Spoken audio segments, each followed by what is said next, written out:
Hello बच्चों, let's read the question.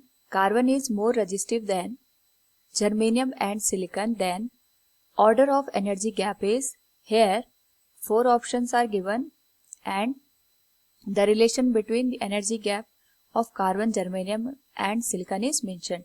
First of all, we will discuss here the key concept, which is energy band gap for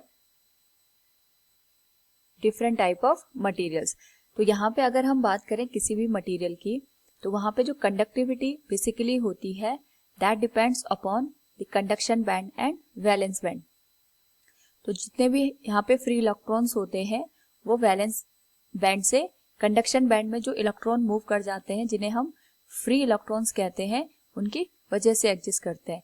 और यहाँ पे जो valence band होता है, valence band की जो एनर्जी होती है that is always less than conduction band. तो at room temperature electron valence band से निकल के कंडक्शन बैंड में मूव करते हैं और इन्हीं की वजह से यहाँ पे इलेक्ट्रिसिटी एग्जिस्ट करती है.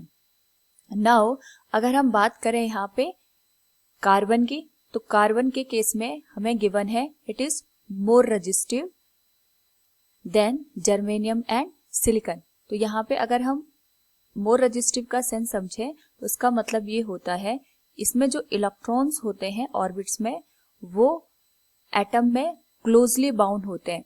क्लोजली बाउंड होने का मतलब ये हो गया कि यहाँ पे अगर हमें इलेक्ट्रॉन को वैलेंस बैंड से कंडक्शन बैंड में मूव करवाना है, उस पर्टिकुलर केस में हमें हायर एनर्जी की रिक्वायरमेंट होगी as compare to the energy required to move the electron from valence band to conduction band in case of silicon and germanium. तो अगर हम बात करें यहाँ पे एनर्जी गैप की, तो उस पर्टिकुलर केस में जो कार्बन की एनर्जी बैंड होगा या एनर्जी गैप होगा that will be more than germanium and silicon. तो यहाँ पे जो एनर्जी गैप आएगा जर्मेनियम और सिलिकॉन के कंपैरिजन में कार्बन का ज्यादा होगा. नाउ अगर हम बात करें सिलिकॉन और जर्मेनियम के केस में, तो जर्मेनियम के लिए जो एनर्जी गैप की वैल्यू होती है दैट इज 0.7 इलेक्ट्रॉन वोल्ट, और जो सिलिकॉन है, सिलिकॉन के केस में यही एनर्जी गैप होता है अप्रॉक्स 1.1 इलेक्ट्रॉन वोल्ट या 1.14 इलेक्ट्रॉन वोल्ट. तो यहाँ पे अगर हम तीनों का कंपैरिजन करें, उसके बाद यहाँ पे आएगा silicon and last one will come germanium.